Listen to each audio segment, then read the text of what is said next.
you guys know, I love Four Against Darkness. And they have come out with tarot cards with adventures on them, which I think is really just absolutely fantastic because, first of all, the really cool old school type of feel to it. But a lot of people are, oh man, you just roll, you roll, you roll, you roll. Well, now you're able to draw cards, which really kind of changes everything up. You're also going to be able to get decks with weird monsters, vermin, and minions and stuff like that, all designated by the different backs. So as you run into things, you're going to be drawing cards instead. The neat thing about it and how it really works, and we'll go down and we'll take a look at the cards. I'm not going to explain everything that you do. You're going to draw your first room. And then after that, you're going to draw another card and use the dice up top and determine what the contents of that particular room is. Then you kind of just shuffle it back together again, and there are so many different variations to everything. It really works out very, very well. You're going to get different types of bosses for each particular adventure, and you're going to get special items that you'll run into. You'll still have to roll on some of the charts, but it takes some of the rolling out that some people may find kind of confusing. So let's go down to the table. I want to show you some of the different adventures, like Curse of Castle Ravenstein, and then talk about the Forest of Spider Queen, and of course the Road of Peril, and show you some of the other stuff here and how beautifully illustrated and everything is with these cards. So let's go down, check it out, and then we'll come up and we'll get my final. I wanted to show off these glorious, glorious, glorious cards.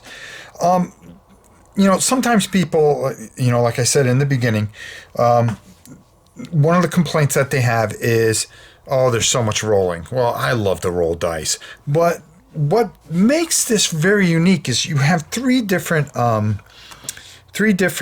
and look, it has that old school D&D look to it too. But for instance, this is levels 1 through 4, Curse of Castle Ravenstein. And what you're going to do is you're going to assemble this deck, shuffle it up, and you'll be turning over these rooms. Okay, so instead of rolling on a chart, you're going to be pulling these, and they're going to tell you everything that you need to do, depending on the color of the room. It really comes down to what you're doing here and how you want to do it. It's really, it takes a lot of rolling out, which I think is really fascinating. And then on top of this, okay, so you've got all these different rooms and corridors and things like that you're going to deal with. But you've got bosses, and it's going to give you everything that you have there. So you can kind of shake up a bunch of different bosses. Here's some treasure cards that are for this particular dungeon. Also here, there's another deck with just full of different bosses. So if you want to really mix this up, you can mix those bosses in with a couple bosses, so you can have like a minor boss and so forth and so on. And as you can see, nothing is easy in this game whatsoever.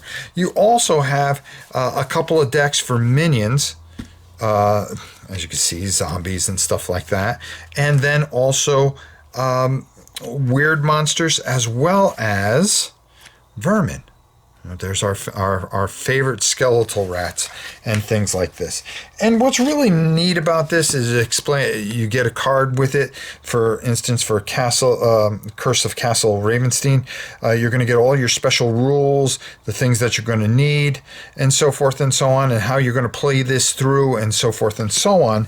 And the same thing with these other decks, which come separately. Forest of the Spider Queen. Okay, another great thing that's going to give you all kinds of different types of things. So this is actually going through a forest, as you can see, which is really neat because now when you draw it out, you're just drawing cards and you're not rolling like crazy. Of course, they're still going to be rolling in here. As you can see, trees and water are going to have effects and things like that, as well as bosses and treasures and such.